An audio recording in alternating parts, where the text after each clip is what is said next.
안녕하세요. 오늘 밤 책 한 잔입니다. 자, 어느덧 무더위가 한풀 꺾였죠? 선선한 바람이 기분 좋게 불어오는 가을이 찾아왔습니다. 짝짝짝짝. 긴 여름을 보내고 맞이하는 이 계절, 가을. 독서의 계절이죠.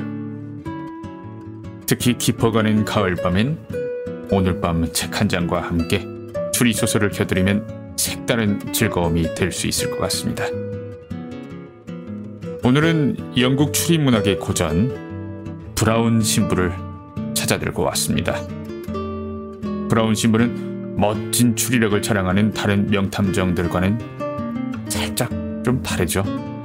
키도 작고 옷차림도 소박해서 어디서나 마주칠 수 있을 것 같은 평범한 뚱뚱보 신부님입니다. 하지만 그 겉모습에 속으면 곤란합니다. 그는 사람 마음의 어두운 그림자를 그 누구보다 잘 이해하고 바로 그 통찰력으로 복잡한 사건을 풀어내는 멋진 명탐정이니까요. 자, 이제 체스터턴의 단편 이상한 발소리를 함께 만나보시죠.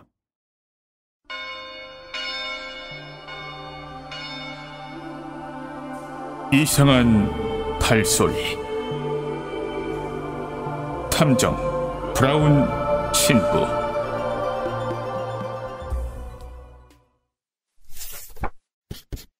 가입하기 쉽지 않은 참된 어부 12명 클럽의 회원이 14만찬을 위해 버넌 호텔로 들어가는 모습을 보게 된다면 그의 야회복 상의가 검은색이 아닌 녹색임을 알아차리게 될 것이다. 왜 녹색 상의인지 묻는다면 웨이터와 혼동되지 않기 위해서라는 대답이 돌아올 것이다. 이쯤 되면 그냥 물러날 가능성이 크다. 하지만 그렇다면 수수께끼를 풀지 못하고 흥미로운 얘기도 듣지 못한 셈이 된다. 일어나지 않을 듯한 상황을 다시 가정해서 당신이 브라운 신부라는 작달막하고 성실한 인물을 만나 그의 삶 최고의 행운 하나가 무엇이냐고 묻는다면 복도의 발소리를 듣는 것만으로 범죄를 막고 영혼을 구한 버넌 호텔에서의 일이라고 말할 것이다. 자신의 멋진 추리에 살짝 우쭐해져서 이야기를 풀어낼 수도 있다. 하지만 당신이 참된 어부 12명 클럽에 들어갈 만큼 지위가 높아질 가능성도 빈민이나 범죄자 틈에 섞여 브라운 신부를 만날 만큼 인생이 추락할 가능성도 극히 희박한 만큼 내가 아니라면 이 이야기를 들을 기회가 아마 영영 없을 것이다. 참된 어부 12명 클럽이 14만찬을 여는 버넌 호텔은 과두제 국가에서나 존재할 법한 장소로 깍듯한 예의 범절에 과도하게 집착하는 곳이었다. 폐쇄적인 상업시설로서 상식과는 거꾸로 움직였다. 이를테면 사람을 끌어들이기보단 내침으로써 돈을 벌었다. 금권 정치의 중심부에서 장사꾼들은 고객보다 더 까다롭게 굴고 난다. 차별화를 계속함으로써 돈 많은 고객들이 안달내며 찾아와서 돈을 쓰게끔 하는 것이다. 런던에 키 180cm 넘는 사람만 들어갈 수 있는 멋진 호텔이 있다고 하자. 그러면 그곳에서 만찬을 벌이는 180cm 이상 남자들의 모임이 자연스럽게 만들어질 것이다. 주인장의 별난 성향 때문에 목요일 저녁에만 문을 여는 값비싼 식당이 있다고 하면 목요일 저녁마다 그 식당은 10,000원을 이룰 것이다. 버넌 호텔은 마치 우연인 양 버킹엄 궁 인근의 벨그라비아 광장 한쪽에 자리하고 있었다. 규모도 작고 시설도 몹시 불편했다. 하지만 그 불편함이 특정 계층을 보호하는 담장으로 여겨졌다. 함께 모여 저녁 식사를 할 수 있는 인원이 24명뿐이라는 불편함은 특히 중요했다.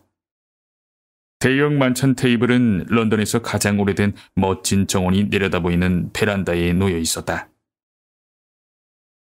야외 베란다인 만큼 날씨가 따뜻할 때만 24명이 만찬을 즐길 수 있었다. 이렇게 힘든 기회이기 때문에 그 만찬은 한층 귀한 것이었다. 호텔의 현재 대표는 레버라는 유대인이었는데 호텔을 들어가기 어려운 곳으로 만듦으로써 큰 돈을 벌었다. 물론 그는 여러 제한 요소를 가장 세심한 서비스와 결합시키는 사업 수완을 발휘했다. 버넌의 포도주와 요린 유럽 어디에 내놓아도 최고 수준이었고 종업원들의 태도는 영국 상류 계층의 예법 그대로였다. 종업원은 다 합해 15명이었고 소유주 레버는 그 한 명 한 명을 자기 손가락처럼 잘 알았다. 이 호텔의 종업원이 되는 것보다 국회의원 되기가 더 쉽다고 할 정도였다. 종업원은 귀족의 하인이라도 되는 듯 극도의 과묵함과 절제된 동작을 훈련받았다. 식사는 손님 한 명마다 종업원 한 명이 따라붙는 것이 원칙이었다. 참된 어부 12명 클럽은 만찬 장소로 바로 이런 곳을 고집했다. 호화로움과 사생활 보호가 중요했기 때문이다. 다른 클럽이 같은 건물 안에서 만찬을 한다는 생각만으로도 화가 났으리라. 연례 만찬 때 회원들은 관례에 따라 자기 보물을 꺼내놓았다. 손잡이에 커다란 진주가 하나씩 박혀있는 물고기 모양의 정교한 은제품인 생선 요리용 나이프와 포크 세트였는데 그것은 회원의 상징이기도 했다. 생선 코스 요리를 먹을 때마다 이 나이프와 포크 세트가 사용되었고 생선 요리야말로 그 화려한 만찬의 가장 화려한 부분이었다. 클럽엔 정해진 의식이 아주 많았지만 전통이나 목적은 없는 그저 대단히 귀족적인 모임이었다. 이 클럽의 회원이 되기 위해 특별히 어떤 자격 조건을 갖추려고 할 필요는 없었다. 적절한 자격을 갖추지 못한 사람이라면 애초에 이런 클럽에 대해 들어본 적도 없을 테니 말이다. 클럽은 12년 동안 이어졌고 회장은 오들리시였으며 부회장은 체스터 공작이었다. 이 대단한 호텔의 분위기를 이 정도 전달했으니 독자 여러분은 어떻게 내가 그런 것을 알게 되었는지, 내 친구 브라운 신부처럼 평범한 사람이 어떻게 그런 화려한 곳에 들어가게 되었는지 궁금할 것이다. 그에 대한 대답은 아주 단순하고 소박하다. 아무리 잘 숨겨진 은신처라 해도 세상 모든 이가 형제라고 주장을 내세우며 침투하는 폭도나 선동가는 있게 마련이고 푸르스름한 말을 탄 선동가가 몰고 다니는 죽음을 뒤따르는 존재가 브라운 신부였기 때문이었다. 이탈리아 출신 종업원 한 명이 그날 오후 마비 발작 증세로 쓰러져 불안해하던 유대인 주인이 근처에서 신부를 불러오게 했다. 종업원이 브라운 신부에게 무엇을 고해했는지는 알 수 없다. 그런 내용은 신부 혼자 간직해야 하는 법이니까.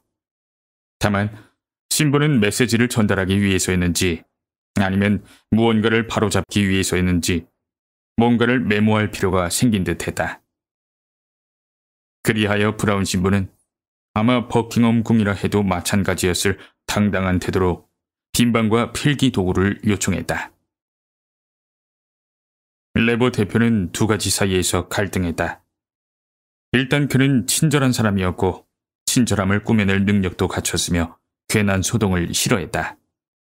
하지만 다른 한편으로 그날 저녁 호텔에 이방인이 남는 것은 막 청소한 곳에 얼룩이 떨어지는 것과 같은 일이었다. 버넌 호텔은 빈방이나 대기실이라는 것이 없었다. 홀에서 누군가를 기다리는 사람도 없었으며 우연히 손님이 들어오는 일도 없었다. 그날은 종업원 15명과 손님 12명만 있어야 했다. 새로운 손님이 들어온다는 것은 마치 새로운 형제가 집 안에 등장해 아침을 먹거나 차를 마시는 것만큼이나 당혹스러운 상황이었다. 더욱이 신부는 외모가 보잘것없고 옷차림도 변변치 않았다. 그런 사람이 멀리서 언뜻 보이기만 해도 클럽은 난리가 날 것이었다. 결국 레버 대표는 곤란한 일을 없애지는 못해도 감춰버릴 계획을 짜냈다. 당신은 아마 그럴 일이 없겠지만 버넌 호텔에 들어서면 거무칙칙하지만 유명한 그림들이 걸린 짧은 복도를 지나 현관홀이 나온다. 그 오른쪽으론 연회 룸들로 향하는 복도가, 왼쪽으론 주방과 사무실로 이어지는 복도가 있다. 현관홀 바로 왼쪽은 유리로 된 사무실 끝부분이다. 예전엔 호텔바가 자리 잡았을 법한 건물 안의 건물이었다. 호텔 대표는 바로 그 사무실에 앉아 있었고, 그런 지위에 있는 사람은 웬만해선 모습을 드러내지 않는 법이니 사무실 바로 넘어 직원 구역으로 가는 길에 신사들 구역의 마지막 경계인 외투 보관소가 마련되어 있었다. 사무실과 외투 보관소 사이에 출구가 따로 없는 작은 방이 하나 있었는데, 호텔 대표가 은밀하고 중요한 일, 예를 들어 공작에게 1000파운드를 빌려준다거나 혹은 6펜스도 빌려주지 못하겠다고 거절할 때 쓰이는 공간이었다. 뭔가 종이에 쓸 게 있다는 한낱 신부에게 그 신성한 공간을 30분 동안 빌려준 것은 레버 대표로서는 엄청난 인내심을 발휘한 결과였다. 브라운 신부가 써내려간 이야기는 지금 이것보다 훨씬 재미있겠지만 물론 절대 공개되지 않을 것이다. 다만 아주 긴 이야기였다는 것. 그리고 마지막 두세 단락이 흥미나 몰입도에서 제일 떨어졌다는 점만 말해두겠다. 마지막 문단들에 거의 다다랐을 무렵 신부는 동물적인 감각에 생각의 흐름을 맡기기 시작했다. 그의 동물적 감각은 평소 늘 날카롭게 깨어 있었다. 점차 어두워져 만찬 시간이 다가오고 있었다. 밀실엔 조명이 없었다. 어둠 속에선 청각이 더 예민해지는 법이다. 마지막, 그리고 가장 덜 중요한 부분을 써내려가면서 브라운 신부는 마치 기차 소리에 맞춰 생각이 흘러가듯 바깥에서 들려오는 소음의 리듬에 행동을 맞추었다. 주의를 기울이니 무슨 소리인지 알 수 있었다. 문 앞으로 지나가는 발소리, 호텔에서 나게 마련인 소리였다. 그럼에도 그는 어두운 천장을 응시하며 소리에 귀를 기울였다. 몇 초 동안 들은 뒤 신부는 자리에서 일어나 고개를 한쪽으로 살짝 기울이고 집중했다. 이어 다시 자리에 앉아 얼굴을 두 손에 파묻었다. 이젠 들을 뿐 아니라 들으면서 생각까지 하고 있었다. 바깥의 발소리는 한순간만 들으면 여느 호텔에서 들리는 소리와 다를 바 없었다. 하지만 전체를 두고 보면 무척 이상한 점이 있었다. 다른 발소리가 없었다. 아주 조용한 곳이었고 지리에 익숙한 손님들은 곧바로 자기 자리를 찾아갔으며 잘 훈련된 종업원들은 부름을 받지 않는 한 거의 모습을 드러내지 않았다. 불규칙적인 일이 일어날 가능성이 이보다 적은 것도 찾기 어려울 것이었다. 하지만 그 발소리는 규칙적이라고도 불규칙적이라고도 하기 어려울 만큼 기묘했다. 브라운 신부는 발소리에 맞춰 손가락으로 책상 모서리를 두드렸다. 피아노를 배우는 사람처럼 말이다. 처음엔 빠른 속도의 종종 걸음이 길게 이어졌다. 몸이 가벼운 사람이 경보라도 하는 느낌이었다. 그러다 어느 지점이 되면 천천히 몸을 흔들면서 쿵쿵 걷는 소리로 바뀌었다. 쿵쿵 걸음의 수는 종종 걸음의 4분의 1이 채 안 되었지만 지속시간은 거의 비슷했다. 쿵쿵 걸음소리 다음엔 다시 가볍고 서두르는 종종 걸음소리가, 그 다음엔 다시 무거운 쿵쿵 걸음소리가 이어졌다.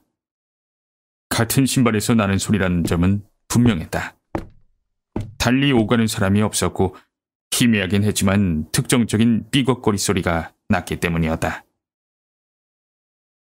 브라운 신부는 의문을 풀지 않고는 못 베기는 두뇌의 소유자였다. 궁금한 점이 생기자 머리가 터질 것 같았다. 점프하기 위해 달리는 사람, 슬라이딩을 위해 달리는 사람은 본 적이 있었다. 하지만 걷기 위해 달리는 사람이라니, 아니, 달리기 위해 걷는 사람이라고 해야 하나? 대체 어찌된 일일까? 보이지 않는 두 다리의 기묘한 움직임을 달리 설명할 길이 없었다. 복도의 절반을 천천히 걷기 위해 나머지 절반을 아주 빠르게 종종거리거나 아니면 서둘러 되돌아오기 위해 아주 천천히 걸어가는 것이었다. 둘 다 납득이 되지 않았다. 신부의 머릿속은 작은 방 안처럼 점점 더 어두워졌다. 차분하게 생각을 정리하기 시작하자 어두운 방 안이 생각을 더 선명하게 만들어 주었다. 부자연스럽거나 상징적인 몸짓과 함께 복도를 따라 이동하는 발들이 떠올랐다. 이 교도의 종교적인 춤일까? 새로운 과학적인 운동일까? 브라운 신부는 발걸음의 의미를 파악하기 위해 보다 엄밀한 질문을 던지기 시작했다. 느린 발걸음부터 보자. 대표의 발걸음은 절대 아니다. 그런 사람은 급하게 걷거나 아니면 조용히 앉아있는 법이다. 지시를 기다리는 종업원이나 심부름꾼이 낼 만한 소리도 아니다. 계급이 낮은 사람들은 살짝 취했을 때 휘청거리며 걸을 수는 있지만 이런 호사스러운 곳에선 경직된 태도로 앉거나 서 있게 마련이다. 무겁지만 탄력 있는 발걸음. 특별히 시끄럽지는 않지만 그렇다고 소리가 날까봐 신경 쓰지도 않는 그 발걸음은 지구상 한 동물에게만 해당했다. 서유럽의 신사. 먹고 살기 위해 노동해 본 적이 없는 사람의 발걸음이었다. 그런 확신에 도달했을 때 발걸음이 빠르게 바뀌었다. 마치 쥐새끼처럼 날쌔게 문 앞으로 지나갔다. 전보다 훨씬 빠르면서도 훨씬 더 조용한 뒤꿈치를 들고 걷는 듯한 걸음이었다. 신부의 마음속에 무언가가 비밀로 간직된 것까지는 아니지만 기억해낼 수 없는 무언가가 연상되었다. 기억날 듯 말 듯한 그것 때문에 신부는 미칠 것 같았다. 그 이상하게 날쌘 발걸음은 분명 어딘가에서 들어본 종류였다. 갑자기 생각이 떠오른 신부는 벌떡 일어나 문가로 갔다. 방인 복도로 나가는 문이 없었고 통로는 유리 사무실로 연결된 하나, 그리고 반대쪽 외투 보관소로 연결된 또 하나가 있었다. 사무실로 연결된 문을 열려고 했지만 잠겨 있었다. 창문으로 내다보니 선홍색 구름 가운데로 해가 지는 중이었다. 순간 개가 쥐 냄새를 맡듯 신부는 죄악의 냄새를 맡았다. 곧 이성적인 면이 더 현명할 수도 있고 그렇지 않을 수도 있는 면이지만 다시 우위를 점했다. 호텔 대표가 사무실 쪽문을 잠가둘 수밖에 없다고 나중에 나가게 해주겠다고 한 말이 떠올랐다. 자신은 미처 생각해내지 못했지만 기묘한 발걸음 소리를 설명할 이유는 수없이 많으리라고 신부는 마음을 가라앉혔다. 그러곤 하던 일을 마칠 딱 그만큼의 빛이 남아있다는 점도 상기했다. 창가로 종이를 가져가 마지막 저녁빛 아래에서 신부는 거의 끝나가는 기록 작성에 다시 집중했다. 20분 정도 쓰는 동안 빛이 점점 희미해져 계속 종이 쪽으로 몸을 구부려야 했다.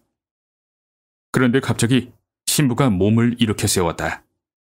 다시 이상한 발소리가 들린 것이다. 이번엔 세 번째로 기묘한 점이 있었다. 전엔 느린 속도든 빠른 속도든 걷는 걸음이었는데 이번엔 뛰고 있었다. 휙 뛰어올라 달아나르는 표범처럼 가볍고 부드러운 발소리가 복도를 따라 이어졌다.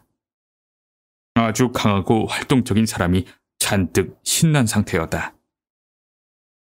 속삭이는 회오리 바람처럼 사무실 앞에 다다른 소리는 다시 무겁고 느린 쿵쿵 걸음으로 바뀌었다.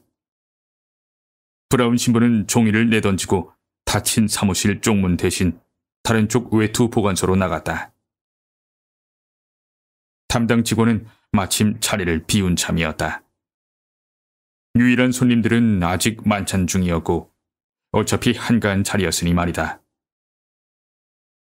외투들 틈을 비집고 나와보니 어두운 외투 보관소는 밝은 복도를 마주보는 카운터 형태로 되어 있었다. 우산 따위를 맡기고 보관표를 받는 그런 평범한 카운터 말이다. 외투 보관소의 아치형 입구에 불빛이 있었다. 브라운 신부 쪽으론 거의 비치지 않아 신부는 창밖의 석양을 배경으로 검은 형체로만 모습이 드러났다. 하지만 외투 보관소 박복도에 선 손님 쪽으론 무대 불빛이라도 되는 양 밝았다. 손님은 평범한 야회복 차림의 우아한 남자였다.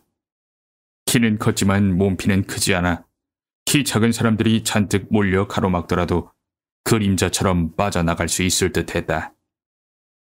불빛에 비친 얼굴은 거무스름하고 생기 넘치는 외국인이었다. 몸매가 훌륭하고 태도도 당당해 나무랄 데가 없었다. 트집을 잡는 사람이라면 검은 상의가 썩 훌륭하지 않다는 점, 게다가 이상하게 늘어지고 불룩하다는 점 정도를 꼬집을 것이었다. 남잔 브라운 신부의 형체를 보자마자 종이 번호표를 내놓으며 모자와 코트를 내주게나. 당장 가야 할 일이 생겼어. 라고 점잖게 말했다. 브라운 신부는 말없이 번호표를 받아 외투를 찾으러 갔다. 그렇게 시중되는 일은 전에도 해보았던 것이다. 신부는 외투를 가져와 카운터에 올려두었다. 낯선 신사는 조끼 주머니에 손을 넣곤 은화가 없구만. 이것으로 받아두게나. 라고 웃으며 말하곤 한 파운드짜리 금화를 놓고 외투를 집어들었다. 브라운 신부의 검은 형체는 고요했다. 하지만 그 순간 머릿속은 냉정을 잃은 상태였다. 그리고 그 두뇌는 냉정을 잃었을 때 가장 가치를 발휘했다. 마치 2와 2를 더해서 400만을 만들어내는 시기였다. 상식을 고집하는 가톨릭 교회는 이를 인정하지 않을 때가 많았다. 때론 신부 자신도 인정하지 않았다. 하지만 이는 드문 위기의 순간에 진가를 발휘하는 진정한 영감으로 냉정을 잃은 사람이 다시 냉정을 찾도록 해주었다. 제 생각엔 그 주머니 안에 은이 있을 듯 하군요, 손님. 신부가 정중하게 말했다. 키 큰 남자가 상대를 노려보았다. 아니, 그 말을 받았으면 됐지. 어째서 불평인가? 때론 은이 금보다 더 가치 있기 때문이지요. 특히 양이 많을 때는요. 부드러운 목소리였다. 낯선 신사는 신부에게 경계의 시선을 보냈다. 주 출입구로 이어지는 복도 쪽을 돌아보다 다시 신부를 보곤 이어서 신부의 머리 뒤쪽에 있는 창문을 주의 깊게 쳐다보았다. 이윽고 작정한 모양이었다. 한 손으로 카운터를 짚고 고개사처럼 가볍게 뛰어올라 다른 손으로 신부의 멱살을 잡았다. 얌전히 계시지. 그가 거칠게 속삭였다. 자넬 위협할 생각은 없지만 난 자네를 위협하고 싶구만. 브라운 신부가 큰 소리로 대답했다. 영원히 죽지 않는 벌레와 꺼지지 않는 유황불로 자네를 위협하고 싶은데. 이런 미친 직원을 봤나. 난 신부일세. 무슈 플랑보. 자네의 고해를 들을 준비가 되어 있어요. 브라운 신부가 말했다. 상대는 한동안 숨을 헐떡이며 서 있다가 의자에 털썩 주저앉았다.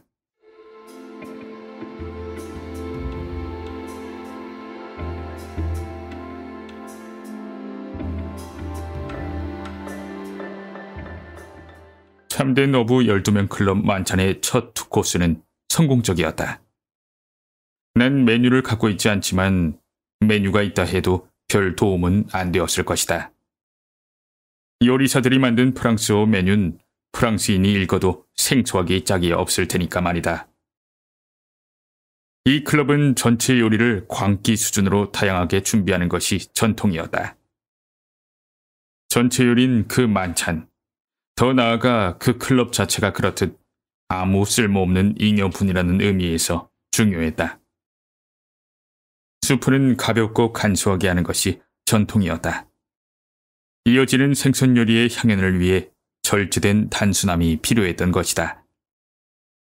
대환 대영 제국의 마쿠 통치를 주제로 기미와 구도 가볍게 흘러갔는데 혹시 평범한 영국인이 엿듣더라도 거의 알아듣지 못할 정도였다. 양당의 장관들은 성을 빼고 이름으로 거명되었다. 부당 이득을 취하고 있어 토리당 전체의 악명이 드높은 급진파 재무장관은 시를 잘 지었다거나 사냥터의 멋진 말 안장을 선보였다는 이유로 칭찬을 받았다. 자유주의자들이 폭군으로 여겨 싫어하는 토리당 당수는 자유주의자라는 칭찬을 들었다. 정치인들은 아주 중요한 존재인 듯했다. 다만 정책 외의 다른 요소들이 중요했다. 클럽 회장 오들리는 다정한 노인으로 목깃이 높이 올라오는 19세기 말 스타일 셔츠 차림이었다. 그는 헛개비 같지만 공고하게 존재하는 이 클럽의 상징이나 마찬가지였다.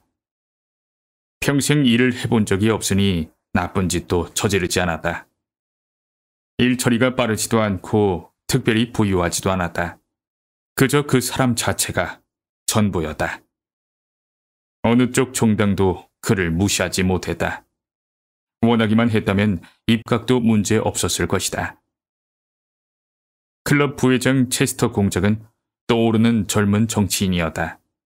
다시 말해 적절한 지성과 막대한 재산을 지니고 있고 밝은색 곧은 머리카락에 얼굴엔 주근깨가 있는 유쾌한 젊은이라는 뜻이었다. 공석에서 그의 외모는 늘 성공적이었고 그의 원칙은 대단히 단순했다. 농담이 생각나면 내뱉었고 그러면 똑똑하다는 평을 받았다. 농담이 생각나지 않으면 사소한 이야기로 낭비할 시간이 없다고 말했고 그럼 사람들은 유능하다고들 했다. 같은 계층 사람들과 어울리는 클럽 같은 사적인 자리에선 초등학생처럼 솔직하고 실없는 모습을 보였다. 정치 경험이 없는 오들리 회장은 정치에 대해서는 살짝 진지한 모습이었다. 자유당과 보수당 사이에 차이가 있다는 말로 모인 사람들을 당황하게 만드는 일도 종종 있었다. 오들리 자신은 보수파였고 이는 사적인 자리에서도 그러했다. 그는 높은 옷깃 뒤로 회색 머리카락을 둥글게 말아붙여 구시대 정치인 같았고 뒷모습은 제국이 원하는 인물처럼 보였다. 앞모습은 런던 중심부의 올버니 지역에서 마음 내키는 대로 사는 독신자로 보였는데 실제로도 그러했다. 앞서 설명했듯 테이블은 24인용이었고 그날 손님은 참된 어부 12명 클럽의 12명뿐이었다. 회원들은 모두가 테이블 안쪽 자리에 한 줄로 앉아 정원을 마음껏 감상하는 호사를 누렸다. 계절을 감안하면 석양빛이 강렬한 편이었다. 회장이 가운데 자리, 부회장은 오른쪽 끝에 앉았다. 12명의 회원이 처음으로 만찬 자리에 앉을 땐 뚱뚱한 호텔 대표가 마치 생전 처음 만난다는 듯 놀라움을 표시하며 정중하게 인사하고 종업원 15명이 전부 벽 앞에 마치 왕 앞에 군대처럼 도열하는 것이 이유를 알 수 없는 관례였다.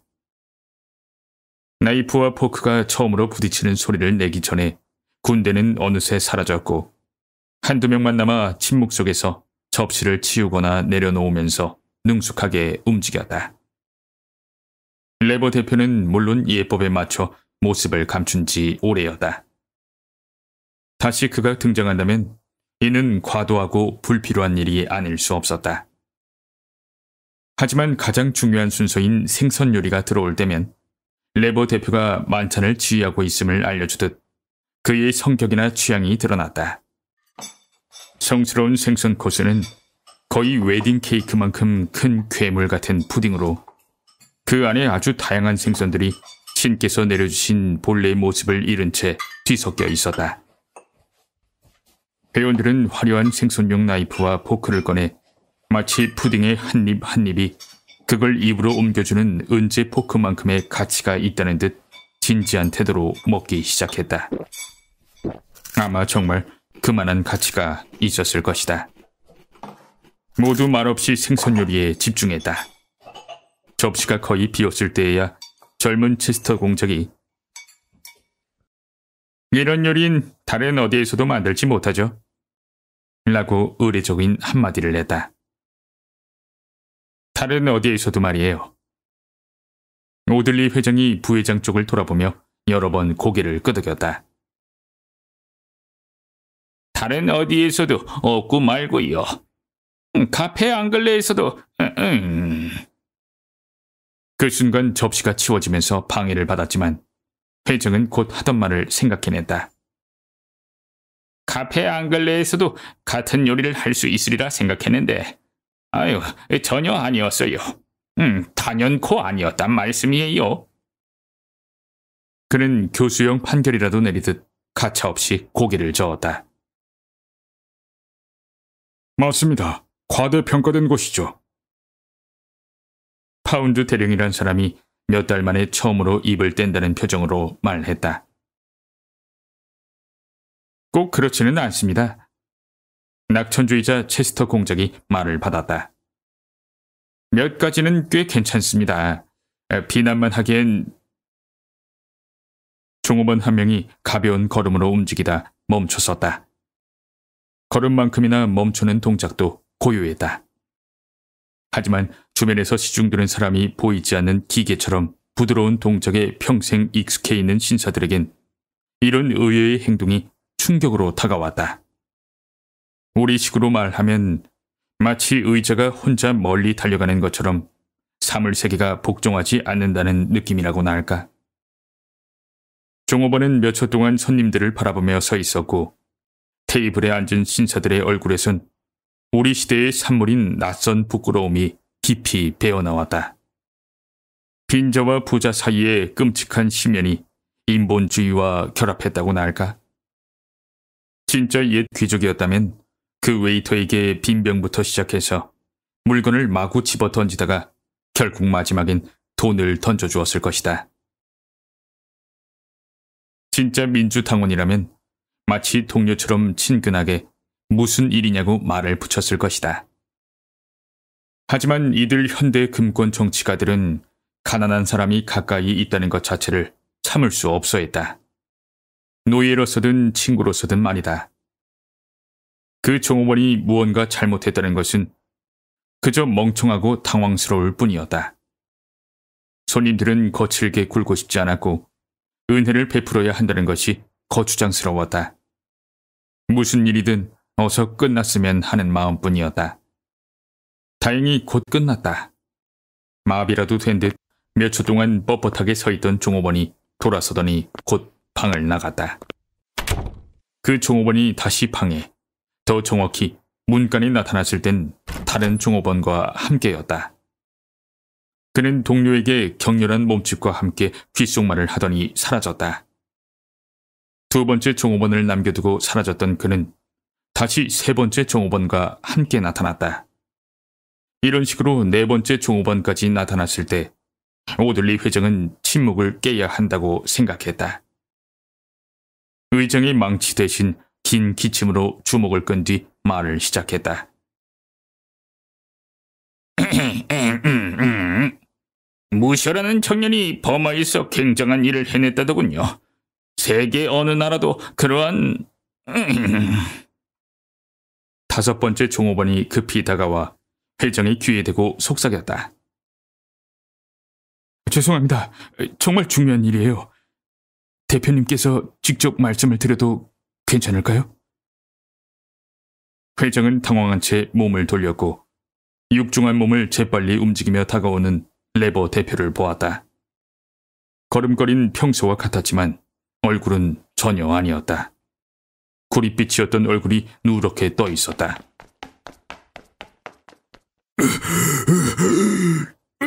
용서하십시오, 오들리 회장님. 레버 대표가 숨이 턱에 차서 말했다. 큰 문제가 생겼습니다. 생선 접시와 함께 나이프와 포크가 치워졌습니다. 당연한 일 아닌가. 회장이 부드럽게 말했다. 혹시 보셨습니까? 대표가 물었다. 치운 종업원을 보셨습니까? 아는 사람이었습니까? 아니, 종업원을 아느냐고? 회장이 화난 투로 대답했다. 내가 알 리가 있겠어. 레보 대표가 어찌할 바 모르겠다는 듯 양손을 들어 보이며 설명했다.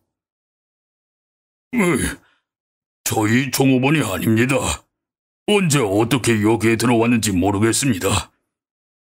종업원이 접시를 치우러 들어와 보니 이미 다 가져간 뒤였다고 하더군요. 오들리 회장은 제국이 원하는 인물이 되기엔 너무나 당황한 모습이었다. 회원 누구도 입을 열지 못하는 가운데 목석 같던 파운드 대령이 갑자기 전기라도 통한 듯 움직였다.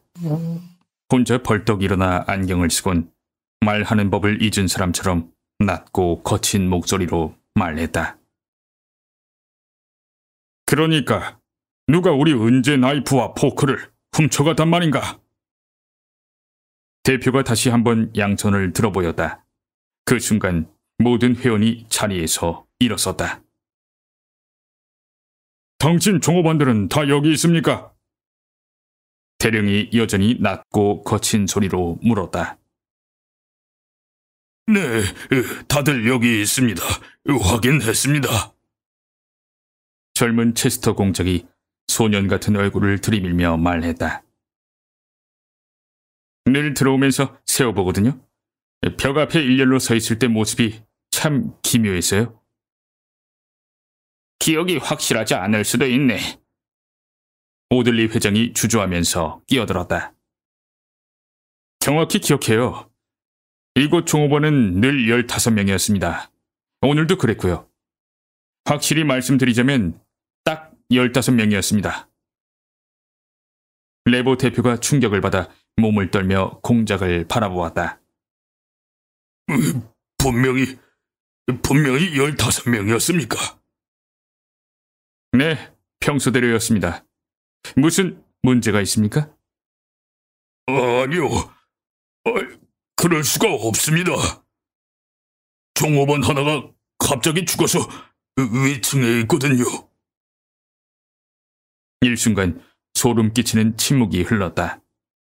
죽음이란 단어가 너무도 초자연적이어서 이곳의 한가한 손님들이 잠시나마 자기 영혼이 말라빠진 콩알에 불과함을 보게 된 탓이리라. 한 사람은 부자의 친절함을 드러내며 우리가 할 수 있는 일이 있을까요? 라고 묻기도 했다.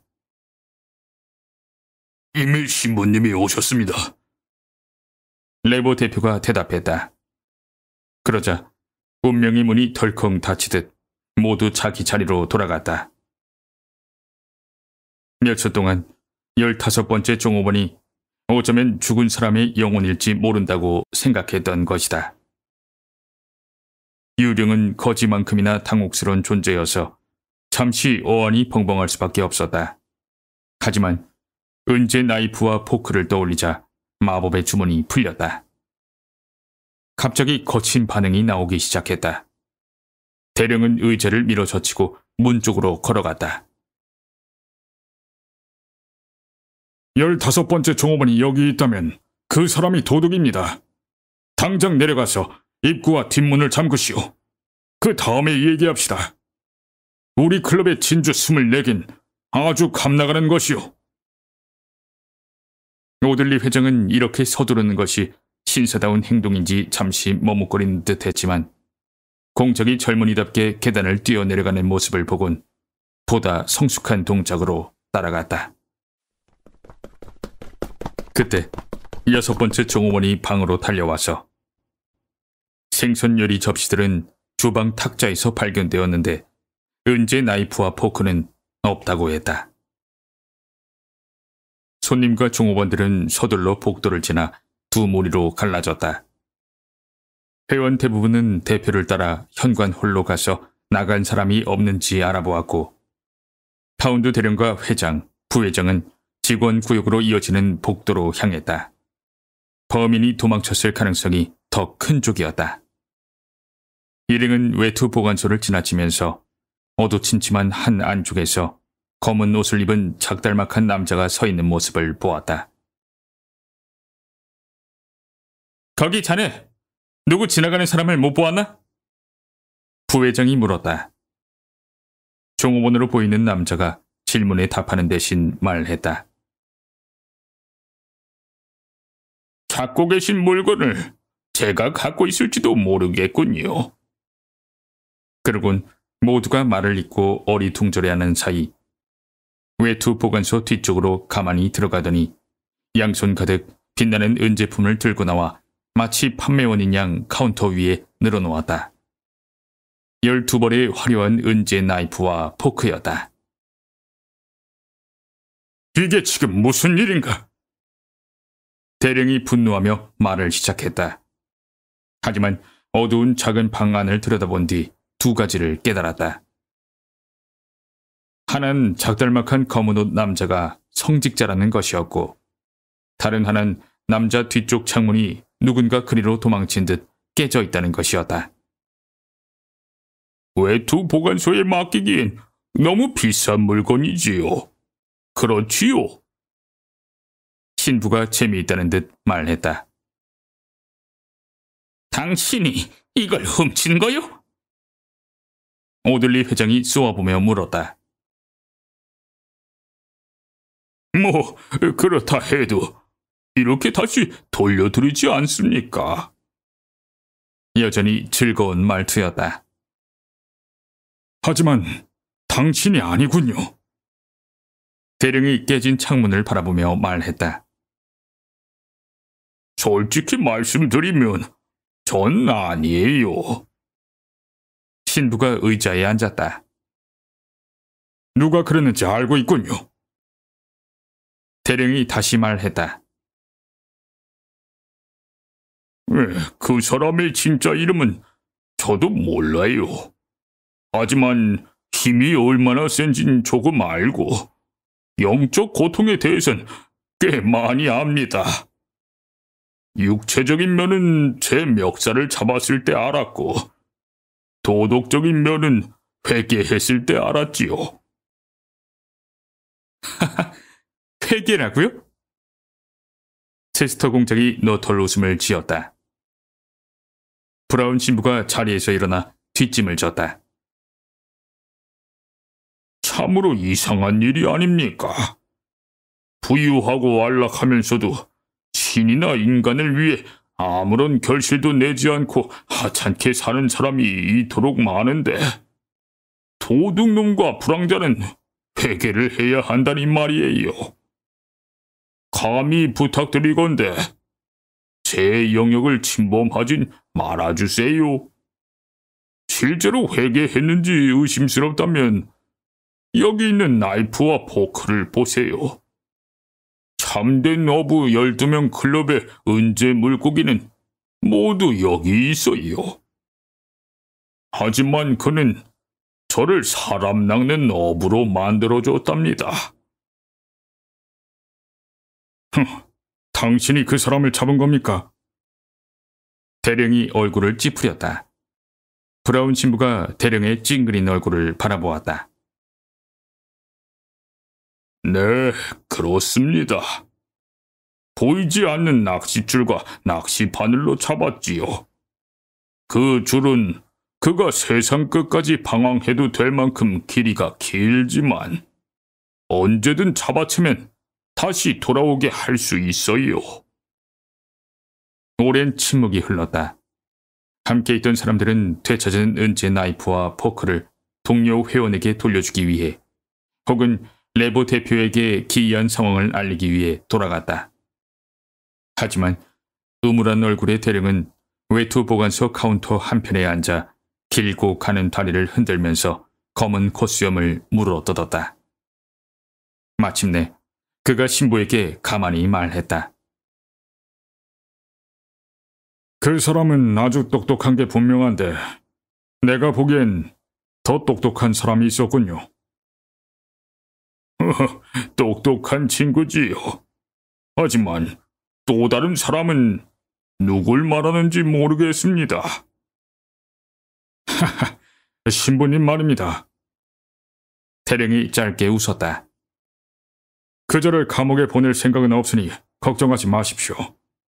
하지만 신부님이 어떻게 이 사건에 끼어들었는지, 그리고 우리 보물을 어떻게 그 사람에게서 다시 빼앗았는지 알 수 있다면 은재 포크를 몇 벌이라도 내놓겠습니다. 여기 있는 사람 중에서 신부님만이 그 얘기를 해줄 수 있을 것 같군요. 브라운 신부는 대령의 솔직함이 마음에 든 것 같았다. 그 남자의 정체나 개인적인 얘기는 말해드릴 수가 없어요.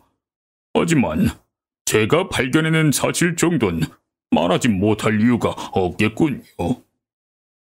신부는 외투 보관소 바깥쪽으로 훌쩍 뛰어나와 짧은 두 다리를 흔들며 파운드 대령 옆에 앉았다. 그리고 성탄절 벽난로 앞에서 오랜 친구에게 이야기를 들려주듯 편안하게 말하기 시작했다. 저는 저 안에 작은 방에 들어박혀 뭔가를 쓰고 있었는데 기묘한 발소리가 들렸어요. 이 복도를 지나며 죽음의 춤이라도 추는 듯 기묘했죠.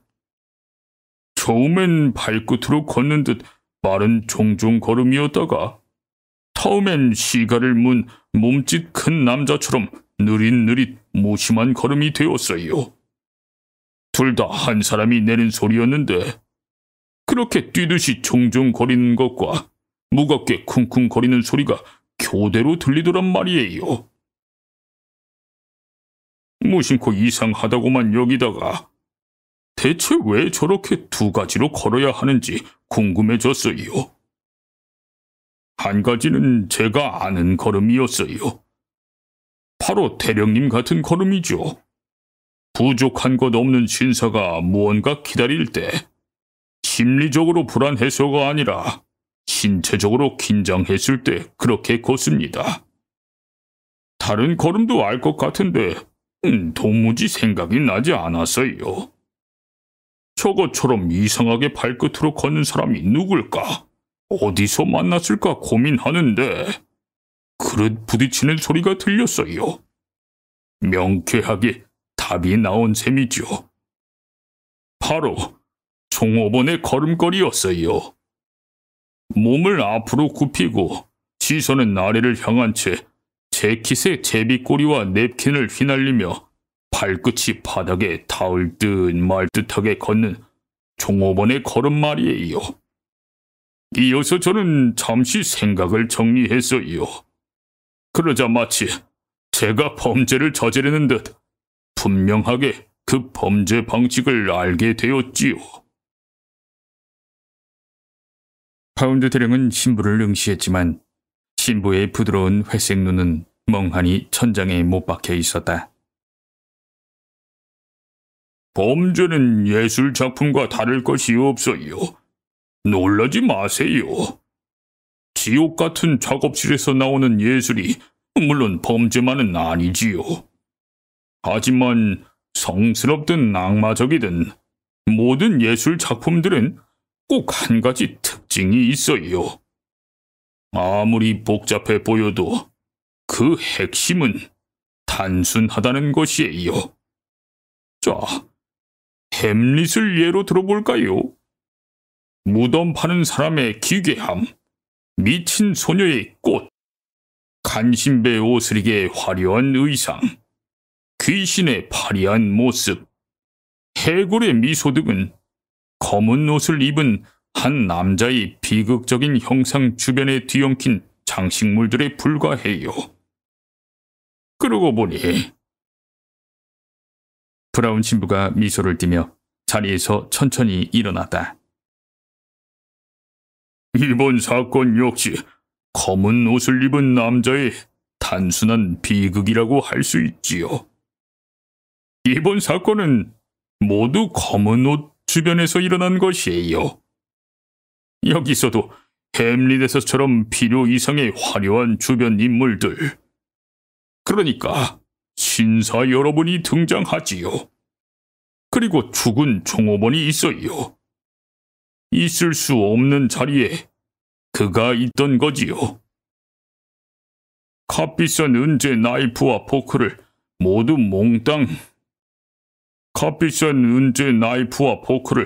몽땅 쓸어 담아 사라져버린 보이지 않는 선도 있고요. 아무리 영리한 범죄라 해도 결국은 아주 단순한 사실, 그 자체론 전혀 신비로울 것이 없는 사실에 토대를 두고 있기 마련이에요. 신비로움은 그것을 감추고 사람들의 생각을 그로부터 멀리 떨어뜨림으로써 생기는 거예요. 대담하면서도 교묘한, 동시에 대단히 수학이 큰 이번 범죄는 신사 여러분의 야외복 상의가 종업원들과 똑같다는 단순한 사실에서 출발했어요. 나머지는 모두 연기, 혀를 내두를 정도의 능수능란한 연기였지요. 아직도 전 잘 모르겠습니다. 대령이 일어서면서 얼굴을 찌푸렸다. 자, 대령님.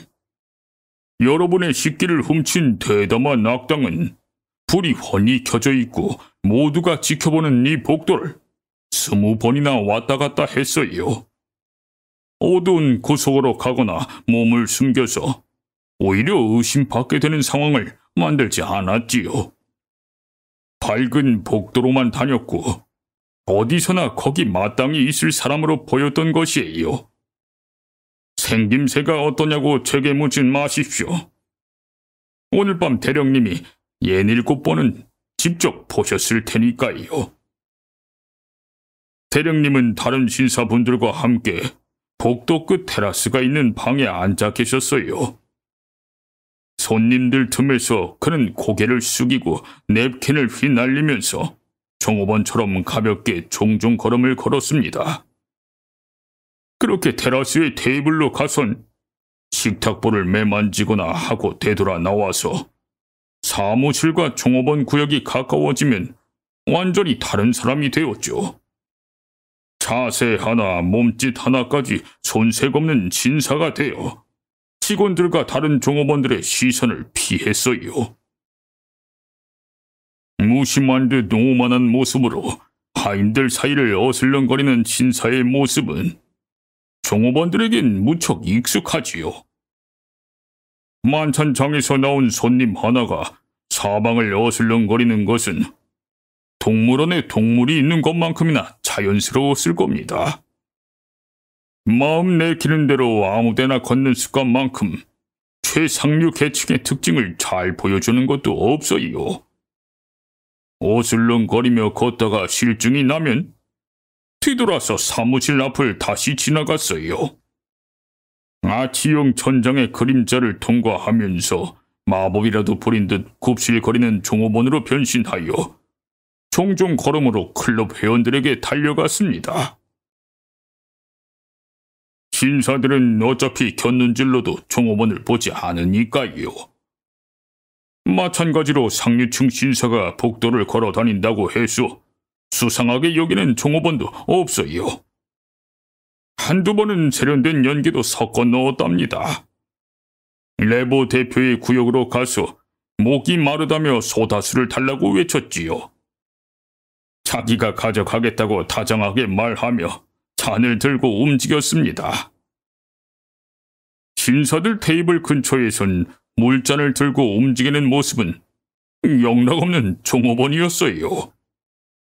물론 오래 지속할 수는 없는 속임수지만 생선 요리가 끝날 때까지만 이어지면 충분하니까요. 가장 힘들었던 순간은 종업원들이 벽 앞에 일렬로 늘어섰을 때였죠. 하지만 그때도 구석진 곳에 기대서서 종업원들한텐 손님으로, 손님들한텐 종업원으로 보이게끔 했어요. 나머진 식은죽 먹기였죠.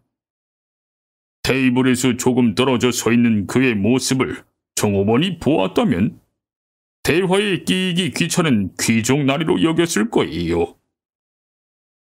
생선 접시가 치워지기 2분 전쯤 순식간에 노련한 종업원으로 변신하여 접시를 내가기만 하면 되었지요. 찬장에 접시를 넣고 주머니에 은재 나이프와 포크를 쑤셔 넣은 뒤 그는 토끼처럼 뛰어 외투 보관소로 갔어요. 거기선 다시 금권 정치가 행세를 했지요. 급한 볼일이 생긴 척 옷 보관 번호표를 내밀고 옷을 받아 우아한 모습으로 문을 나서면 그만이었을 거예요. 다만 제가 여기 외투 보관소에 있었던 게 큰 문제였지요. 신부님이 대체 무엇을 어떻게 하신 겁니까? 대령이 전에 없는 관심을 드러내며 외쳤다. 그 사람이 신부님한테 뭐라고 하던가요? 죄송합니다만 제 이야기는 여기까지예요. 신부가 조용히 말했다. 하지만 재미있는 이야기는 여기서부터인데요. 대령이 투덜거렸다. 범인의 전문적인 수법은 이해가 갑니다. 하지만 신부님이 그걸 알아낸 방법을 모르겠군요. 이제 가봐야겠어요. 복도를 지나 현관 홀로 나온 두 사람은 자신들을 향해 달려오는 혈색 좋은 체스터 공작의 얼굴과 마주쳤다. 자, 갑시다, 대령님. 온 사방을 찾아다니는 중이었어요. 공작이 숨을 헐떡거렸다. 만찬이 재개되었고요. 오들리 회장님이 되찾은 식기들을 기리는 연설을 했어요. 이번 사건을 기념하여서 새로운 의식을 시작해야 한다고들 합니다. 대령님도 식기를 되찾는 입장에서 어떤 제안을 하시겠어요? 난... 대령이 냉소적인 눈빛으로 공작을 바라보았다. 난 앞으로 우리가 검은색 말고 녹색 상의를 입자고 제안해야겠네. 우리가 종업원과 똑같아 보일 때 또 어떤 문제가 생길지 몰라서 말이야. 무슨 말씀이세요? 신사가 종업원과 똑같아 보일 리가 있습니까? 물론 종업원도 신사와 똑같아 보일 수는 없겠지. 파운드 대령이 웃음을 참으며 대답했다. 신부님, 신사 행세를 할 수 있다니 친구분은 아주 똑똑한 사람인가 봅니다. 브라운 신부는 비바람치는 날씨에 대비해 검소한 외투를 목까지 잠그고 검소한 우산을 집어들었다. 네, 맞아요. 신사가 되는 건 아주 힘든 일이 분명하지요. 하지만 종업원이 되는 것도 마찬가지로 힘들 거란 생각을 때때로 하곤 한답니다. 마지막 인사말을 남긴 신부는 무거운 문을 밀치고 그 즐거움의 공간을 나섰다. 황금문이 등 뒤에서 닫혔고 신부는 축축하고 어두운 거리를 가벼운 걸음으로 걸어 합승마차를 타러 갔다.